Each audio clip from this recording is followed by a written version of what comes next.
아멘.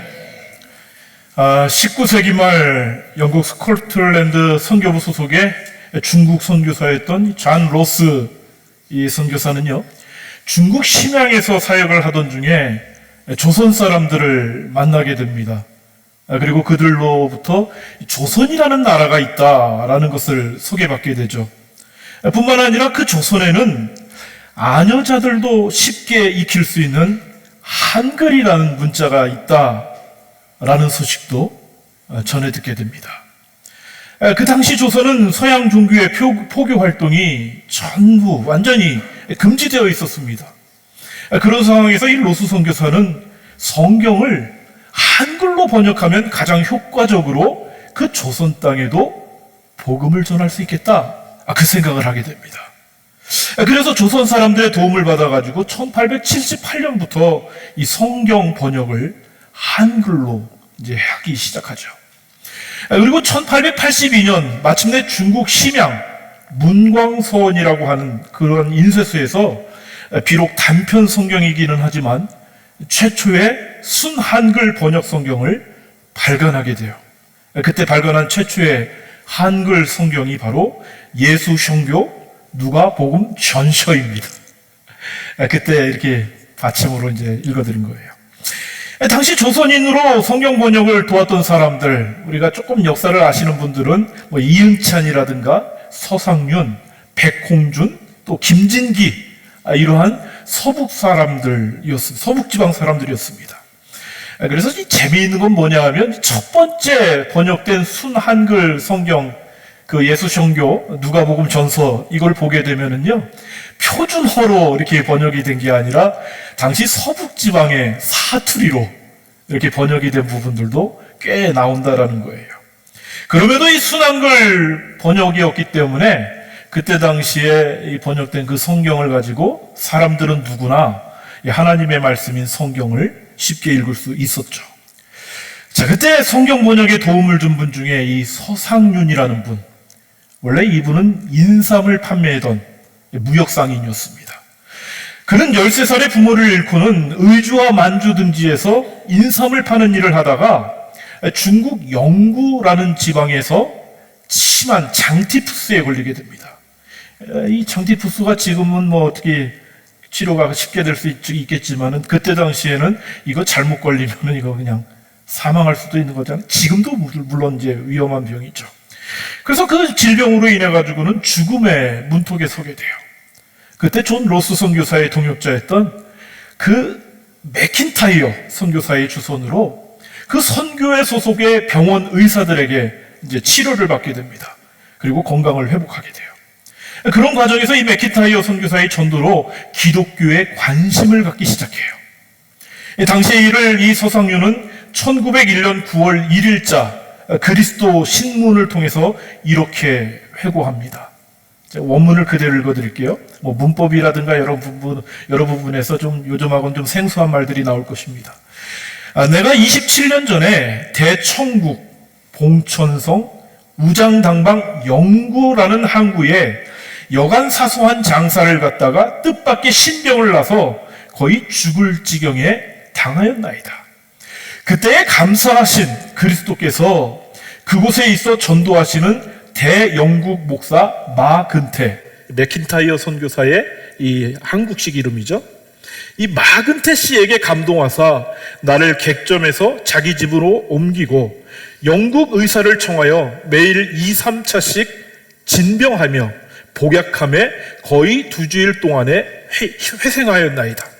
그때 나는 알지 못하였으나 감사하신 그리스도께서 그때부터 나를 부르셨나이다. 그때 처음 마근태 목사에게 그리스도 예수씨 복음을 전해 듣고 성경책도 얻어 보았나이다. 이렇게 간증을 해요. 그때 전해받은 성경이 그를 이전과 완전히 다른 사람으로 변화시켜줍니다. 이 죽음의 문턱에서 성경을 읽으면서 스스로 어떤 질문을 했겠어요? 내 인생은 도대체 무엇을 위해서 존재하는가? 죽음 이후에도 과연 소망이 있는가? 그런 질문하지 않겠습니까? 결국 그 질문 끝에 그는 예수 그리스도께 나아가게 되죠. 이 성경을 읽던 중에 예수 그리스도를 만나게 되고요. 그의 인생은 인삼을 팔던 장사꾼에서 완전히 다른 삶으로 바뀌기 시작해요. 이 예수 그리스도를 믿게 된 이 서상류는요, 로스 선교사님과 함께 조선 사람들을 위한 한글 성경 번역에 참가를 하게 되는데, 그때 참가한 그 한국 조선 사람들 중에는 가장 학문적 수준이 높아가지고 굉장히 큰 도움을 주었다고 합니다. 그리고는 1882년 3월 아까 말씀드렸던 그 첫 번째 성경 누가복음서가 번역이 돼요. 그리고 2개월 후에 요한복음이 또 번역이 되죠. 이 최초의 순한글 번역 성경이 발간된 그때 그해 1882년에 서상류는 당시 인쇄된 성경을 사람들에게 전하는 아주 독특한 그 직분자들이 있었습니다. 권서인이라고 해가지고 그 책을 이렇게 전달해주는 그러한 역할을 하는 사람들로 이 선교부에서 정식으로 첫 번째 권서인으로 파송을 받게 돼요. 그래서 이제 번역된 성경을 가지고 이 조선 땅으로 딱 들어오게 되는데, 여러분 아까 말씀을 드렸던 것처럼 조선 땅은요, 서양의 종교 완전히 배격하는 그러한 시절이었죠. 성경을 조선 땅에 들어오는 것, 당시 조선의 법으로는 불법이었습니다. 발각되기라도 하면 죽음에 처할 수도 있는 그런 상황이었어요.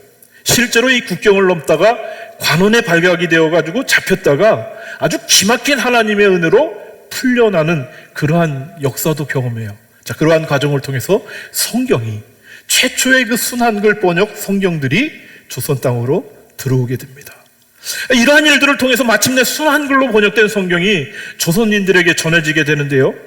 하나님의 기막힌 섭리 가운데 또 어떤 일을 벌이느냐, 이 서상륜에 의해서 한국의 개신교 첫 번째 교회인 소래교회가 황해도 장현 땅이라는 곳에 세워지게 됩니다. 여러분, 이게 정말 의미가 있는 게 어떤 면에서 의미가 있냐면요, 우리가 상식적으로 아는 것처럼 그 최초의 개신교 선교사 언더우드와 아펜젤러 선교사가 조선 땅에 들어간 해가 언제입니까? 1885년인가요? 4년? 그 해가 이제 4월 5일, 그해 4월 5일 부활주일에 이제 인천 제물포항을 통해서 이 두 선교사가 딱 한국 조선 땅에 들어가거든요. 그런데 그 선교사가 입국하기 이전 1년 전에 이미 한국인에 의해서 한국 땅에는, 조선 땅에는 교회가 세워졌다는 거예요.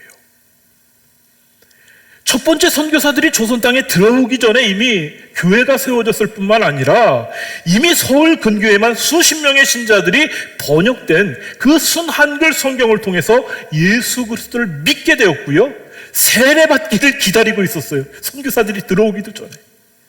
여러분, 이러한 일들은요, 세계 선교의 전무후무한 일입니다.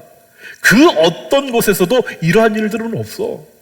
그리고 그런 과정을 통해서 여러분, 대한민국은요, 오늘날 미국 다음으로 그 지금 교회가 정말 지탄의 대상이 되고 교회가 점점 힘들어지는 상황 가운데 있는데도요, 세계 선교 두 번째로 선교사들 많이 파송하는 나라입니다. 여러분, 하나님의 말씀인 성경, 이 한 권이 한 사람의 인생을 얼마나 놀랍게 바꿀 수 있는지, 그리고 그 한 사람을 통해서 한 민족의 역사가 어떻게 달라질 수 있는지, 오늘 우리에게 남겨진 이 선교사들의 역사, 선교의 역사가 증언해주고 있죠. 여러분, 사람을 바꾼 것은요, 어떤 제도가 아니에요. 환경도 아니고 그 사람의 몇 마디 말도 아니었습니다. 사람의 인생을 바꾼 것은요, 한 권의 성경, 그리고 하나님의 말씀인 그 성경이 보여주시는 예수 그리스도가 그 사람의 인생을 바꾸었다는 거예요. 여러분, 오늘 우리가 다시 말씀 앞에 서야 되는 이유가 바로 여기에 있어요. 말씀은 지금도 여전히 사람을 바꿉니다. 말씀은 지금도 여전히 교회를 세울 뿐만 아니라 말씀은 지금도 여전히 역사를 움직이기 때문이죠. 여러분, 오늘 함께 읽은 디모데전서 4장 그 4절부터 5절의 말씀, 여러분 우리 함께 읽겠습니다. 디모데전서 4장 4절부터 5절. 하나님께서 지으신 모든 것이 선함에 감사함으로 받으면 버릴 것이 없나니 하나님의 말씀과 기도로 거룩하여 짐이라. 아멘. 여러분, 새해를 처음 맞이하면서 신년주일에 이 본문의 말씀 가지고 말씀을 전했습니다. 여러분, 이 말씀이 기록되던 당시에 교회를 위협하는 세력들이 있었다고 그랬죠. 그 세력들은 언제나 그랬듯이 교회를 위협하는 세력들, 진리를 왜곡하는 세력들이었습니다. 진리 아닌 것을 진리인 양 포장해서 사람들을 미혹하는 그러한 세력들이었어요. 지금도 마찬가지죠. 여러분, 당시에 교회를 위협하는 세력들이었던 초기 영지주의, 또 헬라주의 사상들, 그들이 강조했던 것은 금욕주의였습니다. 극도의 금욕적인 삶을 살아갈 때 그것을 통해서 우리는 이 땅에서 거룩한 삶 살아갈 수 있다, 신과 같은 존재가 될 수 있다, 그것 주장했던 사람들이에요. 그들은 특히 혼인을 금했죠.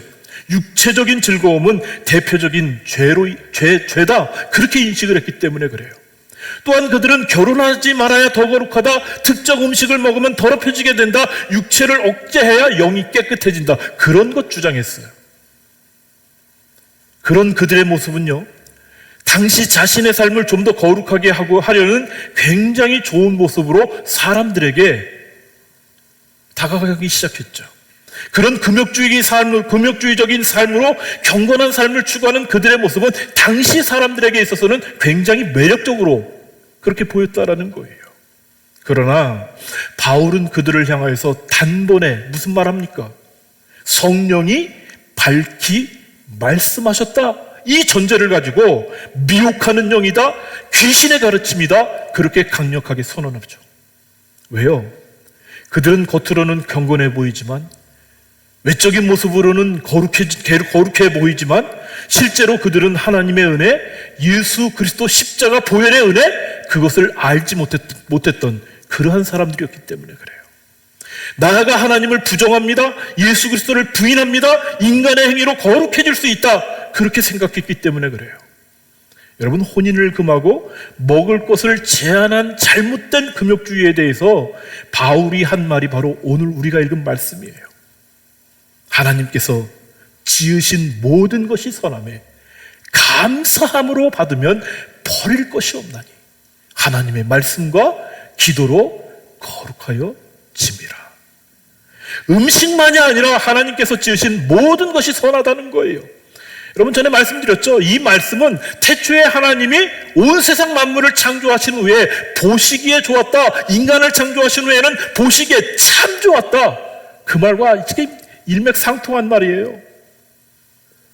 하나님의 뜻에 이 땅의 모든 만물들은 하나님의 계획하에 가장 아름답게 창조되었다라는 거예요. 그래서 인간의 뜻에 의해서 어떤 것은 선하고 어떤 것은 거룩하다, 그렇게 결정할 수가 없는 거예요. 사람의 어떤 편견이라든가 선입견으로 인해서 그러한 것들이 왜곡될 수가 없다라는 거죠. 여러분, 하나님께서 원래 가장 아름답게 이 세상의 모든 만물을 창조해 주셨기 때문이죠.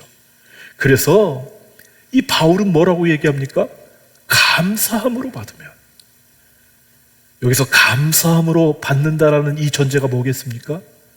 그 모든 것들은 하나님께서 가장 선하게, 가장 아름답게 창조했다, 이것을 분명히 받아들이는 걸 전제하는 것 아니겠어요? 그런 감사함이 우리에게 있으면 하나님께서 아름답게 창조하신, 선하게 만드신 모든 것 버릴 것 전혀 없다라는 거죠. 음식도, 결혼의 문제도 결코 문제가 될 수 없다는 거예요. 여러분, 그러면서 정말 결정적인 말씀을 하죠. 하나님의 말씀과 기도로 거룩해진다. 육체적인 쾌락을 금욕하고 어떤 여러 가지 음식 먹는 거 그거 이렇게 금지하고 그러한 걸로 거룩해지는 것이 아니라 우리가 진정 거룩하는 것은 하나님의 말씀, 하나님께 나아가 기도하는 것을 통하여 우리 거룩해진다. 그러면서 이 말하는 거룩이 뭐라고 얘기했어요? 사람이 본질적으로 신과 같은 어떤 신적인 존재로 그렇게 바뀌는 거, 이걸 거룩이라고 얘기하지 않아요. 거룩은 가장 일반적인 뜻으로는 구별하다, 분별되다, 그러한 뜻을 갖고 있지만은요, 정말 거기서 더 나아가서 더 중요한 뜻이 있죠. 그게 뭐냐?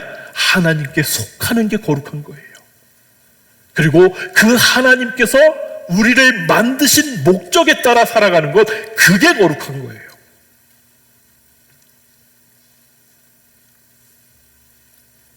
거룩은 도덕적인 완벽함, 세속적인 삶을 완전히 떠나는 것? 금욕? 아니요. 나는 하나님께 속한 자입니다. 나는 나는 하나님께서 원하시는 그 삶을 살아갑니다. 이게 거룩이라는 거예요. 여러분, 서상윤 같은 사람이 갑자기 말씀 읽고 멀쩡히 인삼 팔아서 사람의 육체를 건강하게 하던 사람이 왜 갑자기 성경을 전달하는 그런 사람이 됩니까?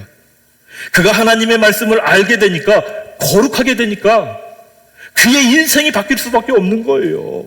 하나님께 속하고 하나님의 목적에 맞게 사용되기 때문에, 그게 거룩이기 때문에 하나님의 말씀을 읽던 중에 그가 그리스도를 만나니까는요, 그러한 거룩함으로 바뀔 수밖에 없다는 사실.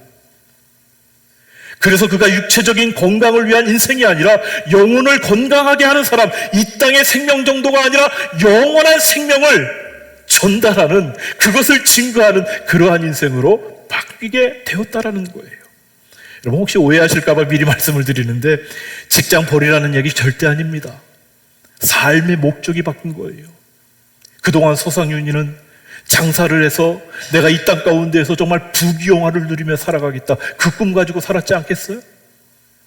그런데 하나님의 말씀을 통해서 예수 그리스도를 만나게 되니까, 그 말씀을 통해서 거룩한 삶으로 나아가다 보니까 내가 내 삶의 내가 주인이 돼서 나를 위한 삶이 아니라 정말 나의 삶의 주인이신 하나님, 그 하나님께 속해서 하나님의 목적에 맞는 삶을 살게 되니까 그 인생 자체가 바뀌는 거예요. 여러분, 우리 안에 하나님의 말씀이 들어오면 그 말씀이 우리의 삶을 바꿔요. 그 말씀이 우리를 거룩하게 하시기 때문에 그래요. 여러분, 골로새서 3장 16절부터 17절 말씀 우리가 함께 읽겠습니다.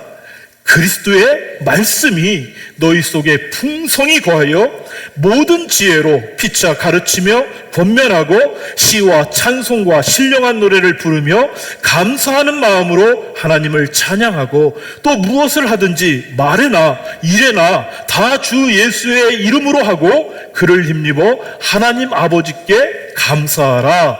아멘. 여러분, 앞서서 함께 본 말씀인 디모데전서 4장 5절의 말씀, 하나님의 말씀과 기도로 거룩하여진다, 그렇게 말씀했는데, 여러분, 그런 말씀, 우리를 거룩하게 해주시는 그 말씀이 지금 이 골로새서의 말씀처럼 우리 심령 가운데, 우리 안에 풍성이 거하면 어떤 일이 벌어지겠어요? 여러분, 이 말씀에서 풍성이라는 이 말은요, 부족함이 없이 아예 넘쳐 흐르는 것, 그걸 얘기할 때 이 풍성하다라는 말을 써요. 그냥 간당간당 차 있는 게 아니야. 넘쳐나는 거예요. 넘쳐나는 거예요. 말씀이 우리 가운데 그냥 넘쳐나. 부족함 없이 가득 채워져 있는 거예요. 여러분, 어떻게 이런 일이 가능합니까? 여러분, 이 말씀을 제대로 이해하기 위해서는요, 그 다음 단어를 우리가 정확하게 알아야 돼요. 풍성이 거하여. 여러분, 여기 거하여라는 말, 이 말만 우리가 무슨 뜻인지를 알면 말씀이 우리 안에 풍성이 있다라는 게 어떤 뜻인지를 알 수 있어. 여러분, 여기서 이 거하여라는 이 말은요, 집을 짓고 눌러 사는 상태를 얘기하는 거예요. 그러니까 어디에 거하다라는 건 거기에 집을 짓고 눌러 사는 거. 그러니까 지금 하나님의 말씀이 우리 심령 가운데 풍성이 거한다라는 말은 하나님의 말씀이 우리 안에 집을 짓고 거기에 눌러 사는 것처럼 있는 거예요. 이 말이 다른 말로 쉽게 말하면 무슨 말인지 아십니까? 내 인생 내가 주인이 아니라 그 말씀의 주인이신 우리 하나님께서 내 인생의 주인이 되어주신다. 이게 풍성이 거하는 거예요, 이게. 그러니까는 우리가 창세기 1장 1절부터 요한계시록 마지막 절까지 다 암송월에서 우리 안에 채워넣는 거, 여러분, 이게 필요해요, 필요하지 않아요? 사실은 이렇게만 할 수만 있다면 이게 얼마나 귀한 겁니까, 진짜. 그죠? 안 그래요? 말씀 딱 찌르기만 하면 몇 장 몇 절 다 나오고 말이야. 정말 꿈 같은 얘기잖아요. 그런데 그게 우리의 유한하기 짝이 없는 우리의 지식 수준과 어떤 지적인 수준으로는 그게 가능하지가 않아. 그러나 그것도 굉장히 중요할 수 있지만은 여기서 정말 중요한 것이 무엇이냐? 말씀 한 구절이라도 우리 가운데 있을 때에 그 말씀을 하시는 하나님께서 정말 우리 심령 가운데에 그 말씀을 통해서 집을 짓고 눌러앉은 상태 같은, 하나님이 그 말씀의 주인이 되어서 내 인생을 다스리고 내 인생의 주인이 되어주신다, 이것을 고백한다면 이 골로새서의 말씀이 말씀하는 것처럼 하나님의 말씀이 우리의 심령 가운데 풍성히 거하는 그 삶이 우리 가운데 가능해진다는 거예요. 단 하나의 말씀만 알아도 그 하나님께서 그 말씀을 나에게 주셨는데 그 말씀의 주인이신 하나님이 내 안에 거하셔서, 주님, 내 인생의 주인은 하나님이십니다. 내 인생 내 맘대로 사는 것, 내가 주인 되어서 내 인생 내 맘대로 사는 것 아니라 나 하나님께서 내 인생의 주인이 됨을 내가 지금 인정합니다. 내 안에서 하나님의 말씀 붙들고 하나님께서 어떠한 삶을 살아가라고 말씀을 하시든지 그 말씀대로 살아가겠습니다. 이러한 고백을 한다면 그 인생 가운데에 하나님의 말씀이 풍성히 거한다, 그런 인생이 되는 거예요. 그렇다고 지금 제가 이렇게 했다고 한 절만 붙들면 되는구나, 이건 절대 아니야. 이거는 정말 우리의 모든 심령 가운데 하나님의 말씀이 풍성하게 거해서 그 어떤 일을 살아가든지, 오늘 말씀을 보니까 어떤 일을 하든지 말에나 일에나 정말 모든 삶의 현장 가운데에서 정말 하나님의 말씀이 내 삶의 주인이 되어서 나의 삶을 살아갈 수 있게 한다? 그게 가능하려면요, 우리는 유한하기 짝이 없는 존재이기 때문에 한 말씀으로는 안 돼. 무조건 우리가 할 수 있는 범위 내에서 말씀을 채워 넣어야 되는 거예요. 심지어 깨닫든지 깨닫지 못하든지 상관없어. 무조건 말씀을 채워넣어. 그러면 그 역사를 누가 어떻게 일하시느냐? 우리 잘 알잖아요. 성령 하나님께서 우리 가운데 함께 해주셔요. 우리 안에 내주하신 성령께서 우리에게 하시는 일이 무엇입니까? 말씀을 생각나게 하십니다. 말씀을 깨닫게 해주십니다. 말씀을 기억나게 해주십니다. 말씀의 삶을 살아갈 수 있도록 그 말씀을 통하여서 우리의 삶을 주장해 주셔요. 그러니까 자꾸 채워놓는 거예요. 그러니까 목사님들이 맨날 강단에서 여러분 말씀 그렇게 강조하는 이유가 여기 있다고.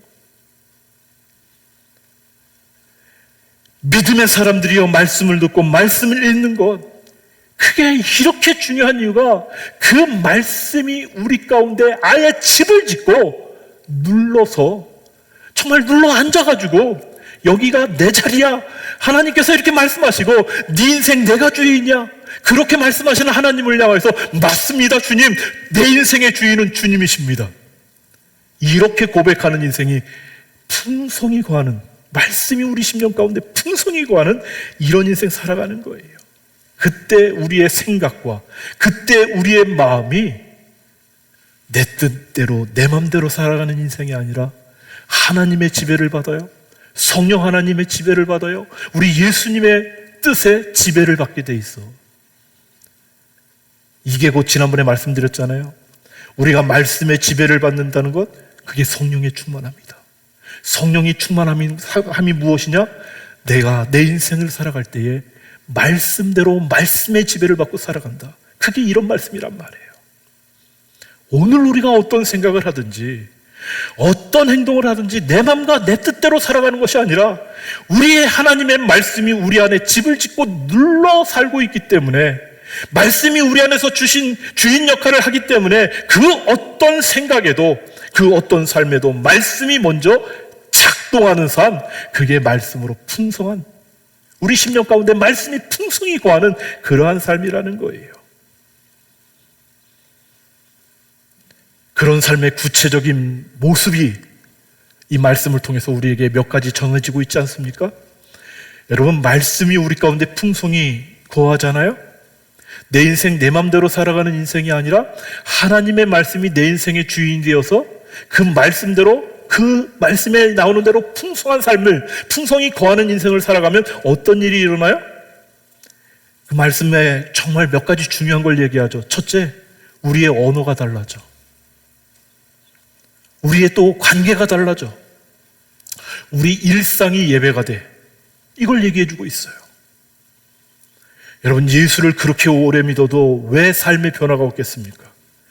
말씀이 우리 가운데 우리의 주인이 되어서 우리 안에 집을 짓고 내 모든 삶을 다스려야 되는데 그 주인의 자리를 내가 전혀 내놓질 않아.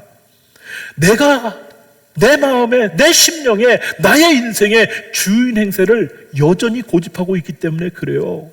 그리스도의 말씀이 우리의 삶을 인도하는 것이 아니라 내가 가진 생각이 나의 삶의 모든 것을 결정해요. 내 마음대로 내 인생에 내가 주인 되어서 살아가요. 그러니까 그 사람의 언어가 절대 안 바뀝니다. 그래서 우리의 언어에 능력이 없는 거예요. 말로 위로한다고 권면한다고 하면서 피차간에 힘이 되어야 되는데 말로 상처를 주기 십상인 게 우리 아니겠어요? 말로 사람 죽여요. 말로 정말 있던 힘도 다 없애버리는 그런 경우도 많아요. 얼마나 그런 것이 우리가 능통한지 아십니까? 위로한다고 권면한다고 하는데 차라리 안 하는 게 좋을 때가 너무나도 많은 경우 우리 가운데 너무나도 많잖아요. 왜 이런 일이 벌어집니까? 내 인생 내 맘대로 살아가. 내 인생 말씀이 우리 가운데 정말 작동이 되어서 하나님 주인 되어서 살아가야 하는데 그게 없어.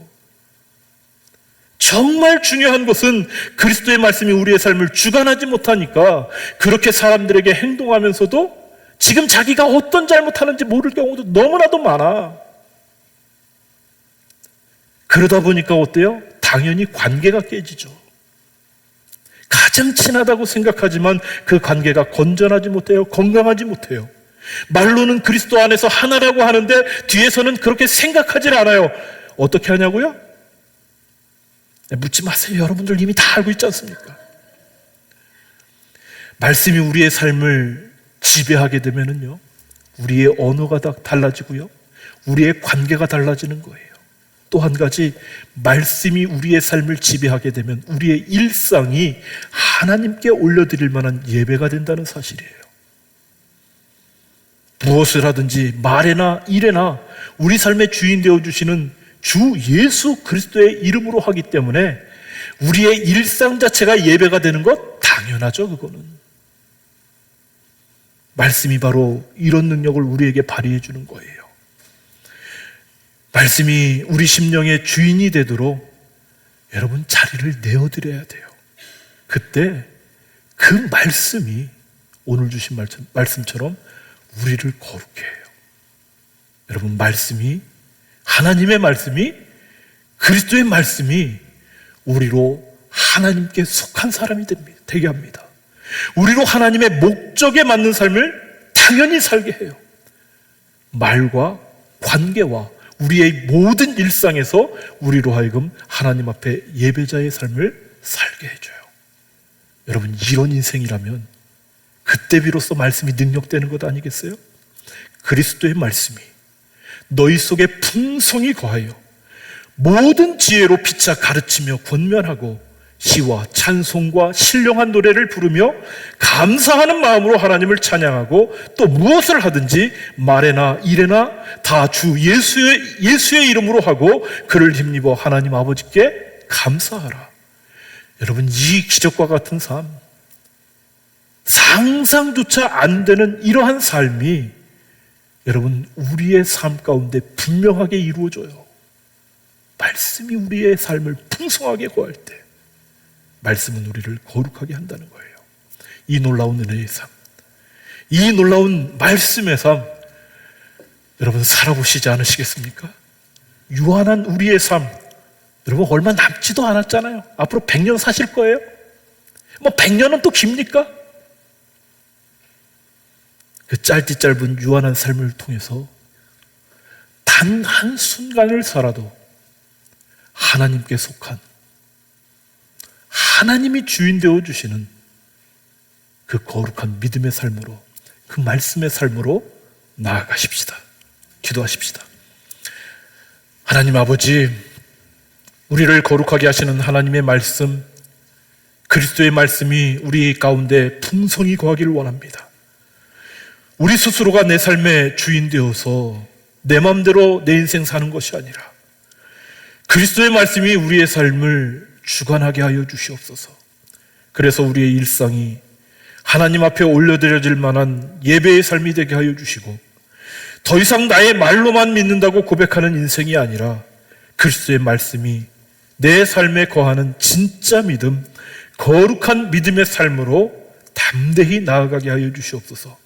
말씀으로 찾아오셔서 그 말씀으로 우리를 거룩하게 하여 주시는 우리 구주 예수님의 이름으로 기도하옵나이다. 아멘.